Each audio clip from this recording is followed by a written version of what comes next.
Hello friends, so welcome to the today's video. और आज की वीडियो में हम जानने की कोशिश करेंगे कि एपीआईज़ बिल्ड करने के लिए हमें क्या क्या टेक्नोलॉजीज़ पहले से आनी चाहिए और उन टेक्नोलॉजीज़ को यूज़ करके हम अपनी एपीआई बिल्ड कर पाएँ। ओके, सो होता क्या है कि हम जब पढ़ाई करते हैं तो हम किसी एक पर्टिकुलर फ्रेमवर्क को चुनते हैं, जैसे कि मान लेते हैं जैंगो, फ्लास्क या एक्सप्रेस जेएस, या आप स्प्रिंग बूट ले सकते हो, या रूबी ऑन रेल्स। रेल्स एक फ्रेमवर्क है। सो उसको हम सेलेक्ट करते हैं एंड उससे हम एपीआई बिल्ड करने की कोशिश करते हैं। तो इसी तरह आप जाते होगे नेट पे ट्यूटोरियल सर्च करते होगे how to build API in Express और in Spring Boot and etcetera etcetera. But क्या ऐसा कोई तरीका है जिससे हम ये समझ पाएँ कि एपीआईज होती क्या है एंड इसमें क्या क्या कंपोनेंट्स होते हैं, जिससे हम ये फ्रेमवर्क पे डिपेंड ना हो। हमें पता हो भाई कोई भी कोड दे दे, कोई भी फ्रेमवर्क दे दो, हम एपीआईज बिल्ड कर ले जाएंगे। ओके, तो यहाँ पे बताता हूँ कि लैंग्वेज जो है सिंटैक्स अलग होता है, हर फ्रेमवर्क का कुछ अपना अपना तरीका होता है चीज़ें डिफाइन करने का, लेकिन concept through out every framework same होगा। ओके, तो आज हम ये जानेंगे कि हम क्या क्या स्टेप बाय स्टेप पढ़ें ताकि हम ये फ्रेमवर्क पे डिपेंड ना होना पड़े। ओके, तो चलिए स्टार्ट करते हैं। तो पहली बेसिक सी चीज़ मैं आपको बता दूं, एपीआईज क्या होते हैं। APIs are simple application programming interface. एक कोई आप कोड बेस बनाते हो एंड कुछ इंटरफेसेस एक्सपोज कर देते हो दूसरे अपने यूज़र्स के लिए, एंड वो यूज़र्स उस इंटरफेस की मदद से ये जानते हैं कि आपकी एपीआई क्या क्या मेथड्स प्रोवाइड करती हैं। सो अब चलिए नेक्स्ट पढ़ते हैं हम पहली चीज़ पे कि आपको पहली बेसिक चीज़ क्या आनी चाहिए एपीआई बिल्ड करने के लिए।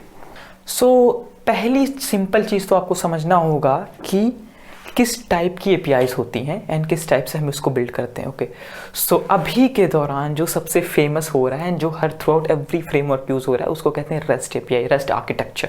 ओके, मैं पहले यहाँ लिख देता हूँ।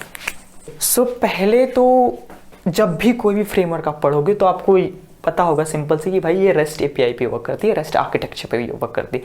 ये खुद में एक बहुत बड़ा टॉपिक है एंड इसको भी हम समझेंगे कि इसको पढ़ने के लिए क्या क्या हम पढ़ें। ओके, सो रेस्ट आ गया। इसके बाद एक और आता है जो कि अभी भी बहुत ही सारे सिस्टम्स में यूज़ होता है। ओके, बहुत सारे लेगेसी सिस्टम्स हैं जिनमें अभी यूज़ होता है एंड उसका भी कुछ अपना बेनिफिट है रेस्ट के ऊपर, बट हम फोकस करेंगे रेस्ट पे क्योंकि अभी यही ब्रॉडली यूज़ होता है। ओके, कोई भी फ्रेमवर्क आप उठा लो वो रेस्ट पे ही काम करता है। दूसरा है आपका सोप। ओके, तो सोप भी एपीआईज में काम करता है। ओके, बट हम इस पे नहीं ध्यान देंगे, हम रेस्ट पे ध्यान देंगे। ओके, अब बात आती है कि रेस्ट को पहले समझना है कि रेस्ट है क्या। ओके, तो रेस्ट को समझने से पहले आपको वेब कम्युनिकेशन प्रोटोकॉल समझने होंगे जिसका नाम है HTTP। ओके, तो आपको HTTP समझना होगा, हाइपर टेक्स्ट ट्रांसफ़र प्रोटोकॉल। इसको मैं काट देता हूँ क्योंकि इसकी हमें ज़रूरत नहीं है, हमें इसको नहीं पढ़ना है। ओके, इसके बिना भी हमारा काम चलेगा, इस पर कोई डिपेंडेंसी नहीं है हमारी। तो आपको HTTP पढ़ना पड़ेगा वेब प्रोटोकॉल्स को समझने के लिए। ओवर द नेटवर्क आपके ट्रांजेक्शन्स मैसेजेस के या डेटा का कैसे होगा, थ्रू योर API। ओके, क्योंकि रेस्ट HTTP वर्ब्स को यूटिलाइज करता है। ओके, एंड उसकी मदद से हम अपनी API से बात करते हैं। तो अब HTTP में क्या है, HTTP में आप देखते होगे जब भी आप कोई API बिल्ड करने की कोशिश करते होगे, कभी भी कोई ट्यूटोरियल देखते होगे, वो मेथड्स यूज़ करते हैं कुछ जिनका नाम है गेट, पुट, पोस्ट, डिलीट। मैं लिखता हूँ तो एक हो जाता है गेट, एक होता है पोस्ट, पुट एंड डिलीट। और आपने एक और टर्म सुना होगा, उसका नाम है CRUD। ओके, CRUD का मतलब भी आपको पता होगा शायद, क्रिएट, रीड, अपडेट, डिलीट। ये कुछ नहीं है, क्रिएट, रीड, अपडेट, डिलीट। तो आप जब भी सुनते होंगे कि एपीआई जब भी डिज़ाइन करो तो CRUD मेथड सपोर्ट करे, सिंपल सा लॉजिक है। ओके, बट एक्चुअली में होता क्या है कि जब आप एपीआईज डिफाइन करते हो तो इससे बहुत बड़ी भी चीज़ें होती हैं। आप सिंपल इन पे नहीं डिपेंड कर सकते कि एपीआईज खाली यही आपके काम करें। बहुत सारी चीज़ें होती हैं इंटरनल एपीआई की होती हैं, बट सिंपल सा लॉजिक ये है कि किसी भी एपीआई में किसी भी पर्टिकुलर कलेक्शन या किसी भी पर्टिकुलर एंटिटी पे हम ये ऑप्शंस कर सकें। ओके, तो आपको पहले HTTP समझना होगा, तब हम जाएंगे दोबारा रेस्ट पे, क्योंकि रेस्ट यूटिलाइजेस HTTP। ओके, अब मान लेते हैं आपने ये पढ़ लिया, अब फिर से आते हैं हम वापस रेस्ट पे। ओके, तो रेस्ट क्या है, रेस्ट एक आर्किटेक्चर है जिसकी मदद से हम अपनी APIs डिफाइन करेंगे। ओके, तो इसको हम तोड़ लेते हैं पार्ट्स में कि इसमें होता क्या क्या है। सो जब भी आप किसी एपीआई के बारे में पढ़ते होगे या एपीआई के साथ काम करते होगे, आप देखते होगे कि आपको यूआरआई पास करनी पड़ती है इन मेथड्स में। ओके, आप कोई भी लाइब्रेरी ले लो, आर्क्सियोस या कोई भी RxJS या जो भी ले लो, ओके, तो उनमें आप पास करते हो इन मेथड्स के साथ एक यूआरआई। ओके, तो एक यूआरआई होती है और यूआरआई किसी टाइप की होती है, किसी HTTP टाइप की होती है, जो कि ये सब है। ओके, और फिर जैसे ही आप एपीआई पे रिक्वेस्ट मारते हो, एपीआईज को पता चलता ओके ये बंदा दिस पर्टिकुलर रिसोर्स का डेटा चाहता है। ओके, अब रिसोर्स क्या होता है मैं बता देता हूँ। जो भी आप डेटाबेस में सेव कर रहे हो, everything is resource. Okay, and फिर आप एपीआई में कुछ फंक्शनैलिटी डिफाइन करते हो और ईच फंक्शनैलिटी किसी रिसोर्स के काम करने के लिए बनाई जाती हैं। और जब भी आप किसी एपीआई में काम कर रहे हो, हर एपीआईज में मल्टीपल टाइप के फंक्शंस होते हैं जो किसी एक या किसी मल्टीपल रिसोर्स पे काम कर सकें। ओके, तो ये होता है रिसोर्स। तो एक यूआरआई होती है, ये यूआरआई से हमें एपीआई के किसी पर्टिकुलर फंक्शन पे टारगेट करना होता है। ये हमें नहीं पता होता है एज अ यूज़र, बट मैं आपको बाहर से बता रहा हूँ ताकि आपको क्लियर हो। ओके, तो ये यूआरआई इस एपीआई पे ट्रिगर करती है। एपीआई इस यूआरआई की मदद से एंड इन मेथड्स की मदद से कि यूआरआई को किस मेथड से कॉल किया गया है, किसी एक पर्टिकुलर फंक्शन को टारगेट करती है एंड वो फंक्शन कुछ डेटा कुछ काम करता है, कंप्यूटेशन या हो सकता है कुछ भी ना काम करे, एंड एक पर्टिकुलर डेटा वापस रिटर्न करता है हमें। तो ये क्या हो गया पूरा। तो मान लेते हैं हमें यूज़र्स की लिस्ट चाहिए, तो हम ऐसे कुछ टाइप करेंगे कि यूज़र गेट यूज़र्स। ये यूज़र्स हमारा एपीआई में जाएगा। ओके, एपीआई में कोई एक फंक्शन होगा लेट्स से यूज़र्स नाम का, और ये पूरा रिटर्न कर देगा लिस्ट। ओके, अब ये लिस्ट रिटर्न करने से पहले कुछ कोई काम हो सकते हैं। हो सकता है हम किसी डेटाबेस से कनेक्ट कर रहा हूँ, किसी और दूसरी एपीआई से या सर्विस से कनेक्ट कर रहा हूँ और यूज़र की लिस्ट ला रहे हो, बट काम सेम होता है। एक यूआरआई होता है, एक मेथड होता है HTTP का, उसकी मदद से एपीआई को पता चलता है कि इस बंदे को कौन सा फंक्शन चलाना है एंड उस फंक्शन को पता होता है कि मुझे काम क्या करना है। ओके, तो फंक्शन को क्या कहेगा, भाई फंक्शन में स्टार्ट हो रहा हूँ, डेटाबेस से कनेक्ट कर लो, डेटाबेस से कनेक्ट कर लिए, लिस्ट ले आओ, लिस्ट ले आए, अब इस लिस्ट पे कोई और फंक्शनैलिटी करनी है वो कर लो, कुछ डेटा ऐड करना है, कुछ डेटा डिलीट करना है, जो भी करना है, जो भी प्री प्रोसेसिंग है वो कर लो, एंड भाई बाद में डेटा रिटर्न कर दो यूज़र को, एंड ये डेटा फिर वापस रिटर्न हो जाता है। तो सिंपल सा यही लॉजिक है, रेस्ट और HTTP एक साथ में कैसे काम करते हैं। ओके, एंड वो एपीआई से डेटा कैसे लाते हैं। अब एक और टर्म है जो आपको रेस्ट में समझने के लिए बहुत ईजी होगा, क्योंकि रेस्ट सिर्फ ये नहीं है। ओके, रेस्ट खुद में बहुत बड़ी चीज़ है, एंड अगर आप चाहो कि आपको रेस्ट पूरा फॉलो करके कोई एपीआई बनाना है तो उसमें थोड़ा आपको एक्स्ट्रा मेहनत करनी पड़ेगी। ओके, अभी हम क्या करते हैं, कुछ नहीं, एक मेथड डिफाइन करते हैं, डॉक्यूमेंटेशन की मदद से बता देते हैं कि भाई ये, बट एक्चुअली में रेस्ट क्या करता है, रेस्ट आपके फ्रंट एंड को ड्राइव करता है। ड्राइव मतलब कि जो बैकएंड हमारा बनेगा वो बताएगा भाई फ्रंट एंड को क्या करना है। ओके, जैसे मैंने माना यूजर्स पे एक रिक्वेस्ट मारा, तो यूजर डेटा तो लाएगा ही, लेकिन यूजर से ये भी बताएगा कि अब कौन कौन सी लिंक आगे अवेलेबल है। ओके, ताकि फ्रंट एंड वाला जो डेवलपर है उसको पता रहे, फ्रंट एंड में जो भी है उस बंदे को पता रहे कि इसके बाद अब मुझे क्या कर सकता हूं मैं इसकी मदद से। ओके, सो इसमें एक टर्म आता है हेट ओएस।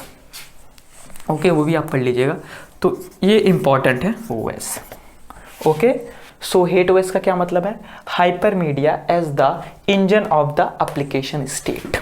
ओके, सो ये जब आप पढ़ेंगे तो आपको क्लियर होगा कि रेस्ट एक्चुअली में क्यों यूज़ करना चाहिए और वो क्या क्या फीचर्स हमें प्रोवाइड देता है। ओके, अगर आप ये नहीं पढ़ोगे तो आपको सच में बताऊं तो रेस्ट का मीनिंग सच में समझ नहीं आएगा, क्योंकि रेस्ट खुद में बहुत बड़ी चीज़ है, ना आप उसको पढ़ने की कोशिश करिए, बहुत मजा आएगा आपको। ओके, तो अब ये तो हो गया, तो अब मैं कुछ चीज़ें मिटा देता हूँ एंड फिर से लिख देता हूँ कि आपको किस किस स्टेप्स में पढ़ना है। तो आपको पहले मैंने रेस्ट बताया था, लेकिन अब पहले मैं बताऊँगा कि आप यहाँ पे HTTP समझिए प्लस इनके वर्ब्स, इसके बाद आप रेस्ट आर्किटेक्चर पढ़ोगे। ओके, इससे आपका ये दोनों बहुत ही अच्छे से क्लियर हो जाएगा। इसके बाद अब आप आएंगे एपीआई बिल्डिंग्स पे। सो भाई अब हमें एपीआई बनानी है, क्योंकि अब हमें HTTP एंड रेस्ट आर्किटेक्चर पता है। तो जैसे ही हम एपीआई में इंटर करेंगे तो हम देखेंगे कि फ्लडेड हैं भाई डॉक्यूमेंटेशन ऑनलाइन या आर्टिकल्स MVC आर्किटेक्चर पे, जिसको कहते हैं मॉडल व्यू कंट्रोलर। ओके, सो मैं आपको थोड़ा डायग्राम बनाऊंगा, दिखाऊंगा कि ये मॉडल व्यू कंट्रोलर एक्चुअली में है क्या एंड कैसे काम करता है। ओके, सो मान लेते हैं हमने कोई एपीआई बनाई है एंड उसमें क्या क्या है, एमवीसी ये मॉडल है, ये आपका व्यू है का controller.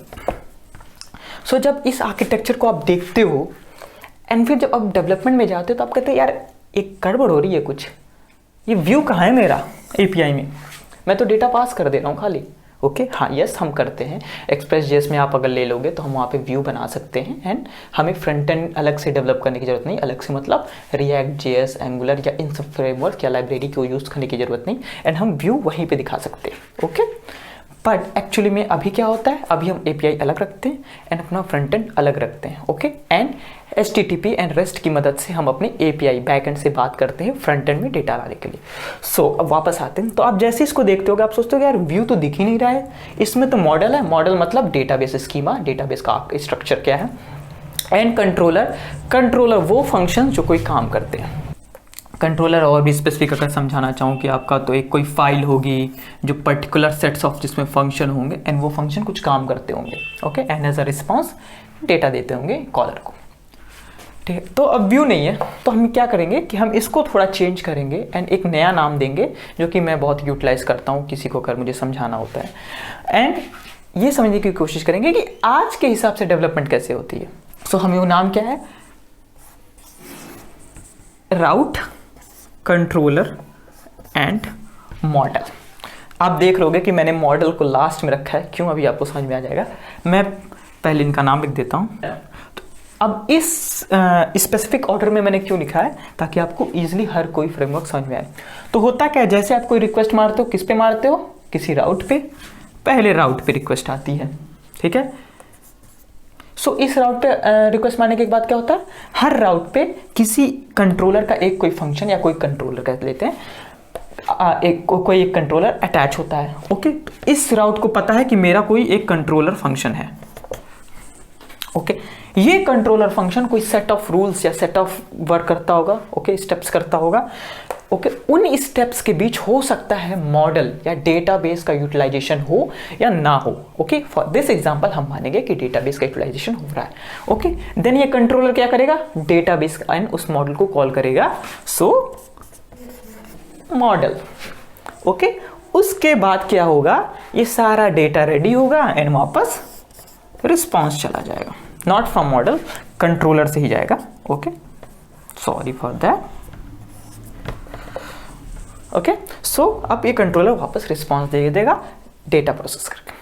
Hence RCM, route controller model. And आप कोई भी फ्रेमवर्क उठा लो, एक्सप्रेस.js पहले राउट आता है, कंट्रोलर आता है, मॉडल आता है। Spring boot route, then that function, then any other steps like database calling या मॉडल। ओके, कोई भी फ्रेमवर्क उठा लो, आप देख लो, सिंपल। और ये रूल मैं बहुत यूज़ करता हूँ, आप इससे समझ सकते हो कि स्टेप बाय स्टेप प्रोसेस कैसे होते हैं। ओके, तो अब आपका आ गया एक कि MVC की जगह आपको RCM भी समझना है, तो मैं लिख देता हूँ ये सब हटा के एंड इसको चेंज कर दिया टू RCM, जिसका मतलब है मॉडल।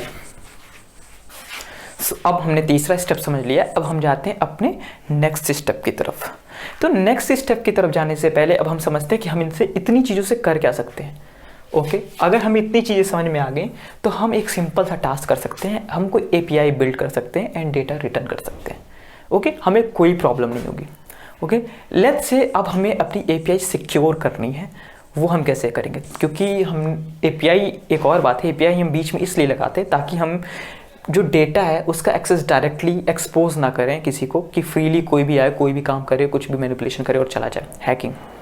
ओके, सो हम इसलिए API बीच में लाते हैं और API सिक्योर्ड होती हैं ताकि डेटाबेस में जो डेटा है वो सिक्योर रह सके। और APIs को ही इजाज़त होती है कि वो अपने डेटाबेस से बात कर सके, फ्रंट एंड को डायरेक्टली इजाज़त नहीं होती। ओके, तो अब हमें समझना है नेक्स्ट स्टेप पे जाने से पहले कि हम इनसे क्या बनाते हैं।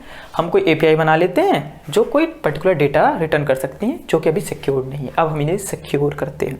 ओके, यहाँ सिक्योर का मतलब ऑथेंटिकेशन से। ओके, सो हम उस स्टेप पे जाते हैं। सो अब हम सिक्योरिटी पे आ रहे हैं, बट सिक्योरिटी से पहले एक सिंपल सी चीज़ आपको मैं समझाता हूँ। आप अपनी APIs में 1000 ऑफ फंक्शन या कंट्रोलर्स लिखोगे। ओके, अब हर कंट्रोलर को सिक्योर करने के लिए कोई कोड लिखना पड़ेगा। अब हर फंक्शन में जाओगे, okay, if the user is authenticated then return the data, 1000 बार करोगे, तब ये रिडंडेंसी है। ओके, इसको कम करने के लिए क्या करते हैं, हम चाहते हैं कि जैसे ही एपीआई में हम एंटर हों, वो एपीआई अगर कोई ऑथेंटिकेटेड राउट है जो ऑथेंटिकेट होना चाहिए, वहीं पे पता कर ले कि भाई ये बंदा आगे जाने लायक है कि नहीं, क्योंकि हम सारे प्रोसेस को सेव करना चाहते हैं। ओके, हम नहीं चाहते कि पता चले बाद में बंदा ऑथेंटिकेटेड ही नहीं है, हमने सब कुछ कैलकुलेट कर लिया, ठीक है, जब डेटा रिटर्न करने का टाइम आया तो हम बोलते हैं नहीं होगा। सो यहाँ पे कॉन्सेप्ट आता है मिडिल वेयर्स का। ओके, मैं लिख देता हूँ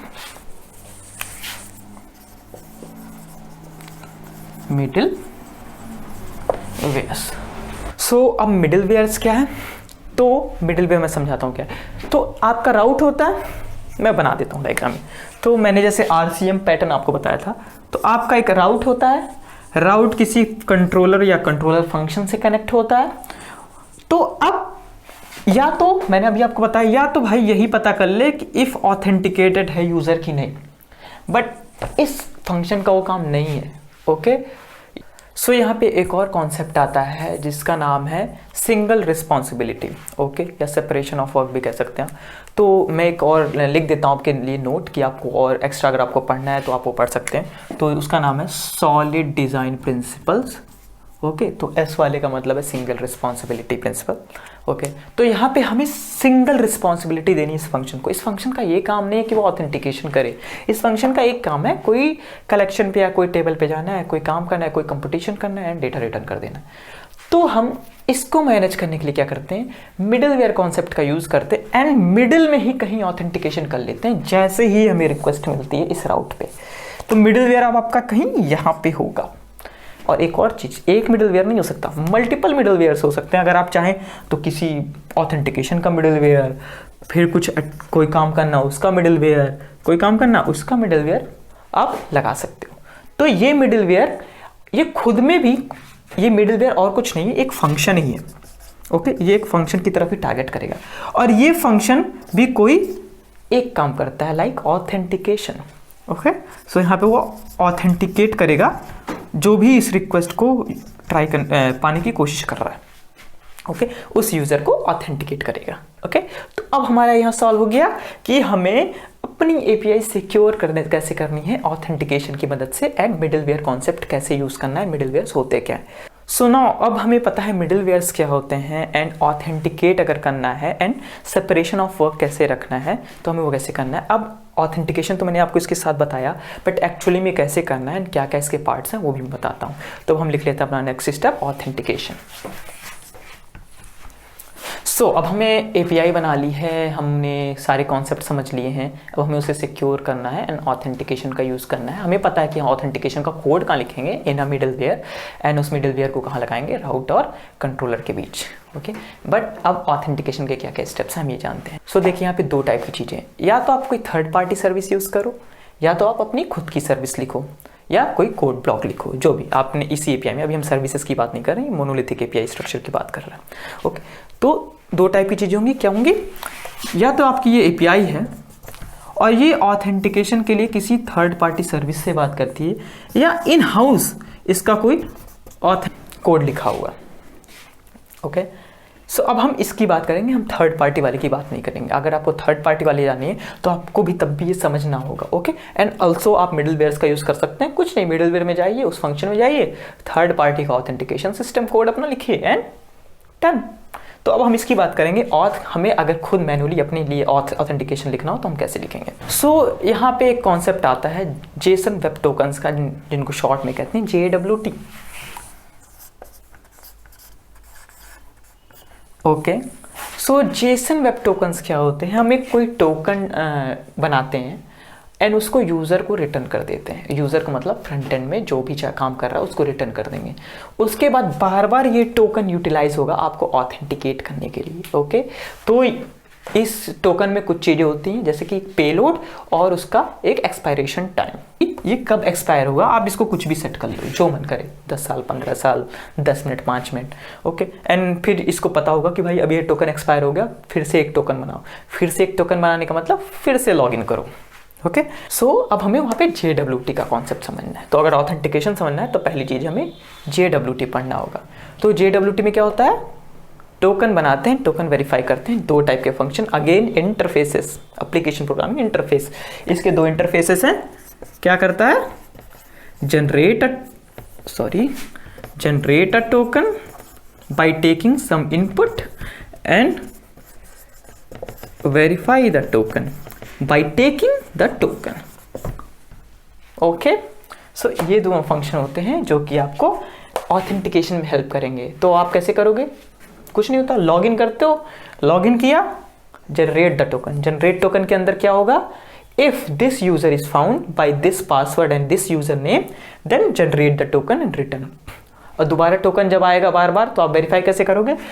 वेरीफाई टोकन वाले फॉर्म में क्या होगा?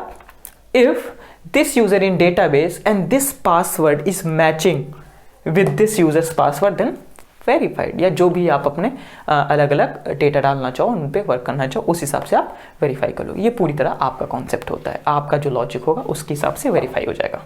ओके, और ये कहाँ पे लगेगा? As a middleware. तो हमने ऑथेंटिकेशन भी समझ लिया, हमने इन सारी चीज़ों की मदद से एपीआई बनाना सीख ली। ओके, तो एक और कॉन्सेप्ट मैं आपको समझा देता हूँ एज अ बोनस पॉइंट। पिछली वीडियो हमने बात किया था कि फ्रंट एंड कैसे बनाते हैं, एंड एंड में आपने देखा होगा हमने HTTP के बारे में बात किया होगा, जिसमें ऑक्सियस लाइब्रेरी यूज़ कर रहे थे। तो अब आता है कि हमने फ्रंट एंड बना लिया, हमने एपीआई बना लिया। अब हम उस ऑक्सियस लाइब्रेरी की मदद से अपने एपीआई से कैसे बात करें? मुझे लगता है आप अभी तक समझ गए होंगे कि कैसे करना है, लेकिन मैं आपको फिर से एक बार बता देता हूँ। ओके, हमने अपनी HTTP लाइब्रेरी ली। ओके, मैं ये सब रब कर देता हूँ, ओके, ताकि मुझे पूरा बोर्ड मिल जाए एंड आपको मैं वो कॉन्सेप्ट समझा पाऊँ। सो हमने अपनी HTTP लाइब्रेरी ली ऑक्सियस, जो हमने फ्रंट एंड में यूज़ की थी। तो मैं डिज़ाइन कर लेता हूँ, यहाँ पे हमारी फ्रंट एंड ब्लॉक है। ओके, और फिर हमने एक API बनाई थी। API में राउट्स होंगे, so some like user and like store, कुछ भी हो सकता है, किसी भी टाइप के राउट्स होंगे। एंड इनका मेथड होगा कि आप यूज़र क्रिएट गेट कर सकते हो या यूज़र क्रिएट कर सकते हो। ओके, HTTP वर्ब्स होंगे मल्टीपल टाइम्स के सारे। ओके, सब हमारा फ्रंट एंड क्या करेगा? हमारे फ्रंट एंड को पता होगा भाई API के पास ये मेथड्स हैं एंड हम इन पे कॉल कर सकते हैं। तो ऑक्सियस हमने यूज़ किया था। तो ऑक्सियस क्या करेगा? कुछ नहीं, ऑक्सियस डॉट गेट ये URI जो भी है, बस इसको डेटा मिल जाएगा। ओके, और क्या कर सकता है? ऑक्सियस डॉट पोस्ट कर सकता है इसी यूज़र पे, क्योंकि ये पोस्ट मेथड भी सपोर्ट करता है। ओके, पोस्ट करेगा तो किसी डेटा के साथ ही करेगा, देन वो डेटा आप जो भी भरना चाहो। ओके, एंड इस डेटा को प्रोसेस करने के लिए अपने आपने कंट्रोलर्स डिफाइन कर रखे होंगे कि वो प्रोसेस कैसे होगा एंड डेटाबेस में सेव कैसे होगा। कंट्रोलर मॉडल आ जाता है वहाँ पे। ओके, आप एक और रिस्पॉन्स आ जाएगा आपको पास। रिस्पॉन्स क्या होगा? या तो हुआ या तो नहीं हुआ। ओके, या तो कोई और प्रॉब्लम हुई। तो वो HTTP जब आप पढ़ेंगे तो उसमें रिस्पॉन्स कोड पढ़ेंगे, आपको पता होगा कि कौन कौन से रिस्पॉन्स भेजने हैं। ओके, तो हमने यहाँ पे दोनों वीडियोस को मिला के आपके लिए ये कर दिया है कि आप एक फ्रंट एंड बनाओ, बैक एंड बनाओ, और आप आराम से दोनों में बात करा सको। सो इस वीडियो को यहीं ख़त्म करते हैं एंड आई होप आपको ये वीडियो पसंद आई होगी एंड आपकी बेसिक्स क्लियर हुई होंगी कि APIs कैसे डिज़ाइन करते हैं एंड APIs में क्या क्या कॉन्सेप्ट्स यूज़ होते हैं। ओके, एंड आपको इफ़ पसंद आई then please like, share and subscribe. Okay, तो चलते हैं, ख़त्म करते हैं। Bye bye, take care.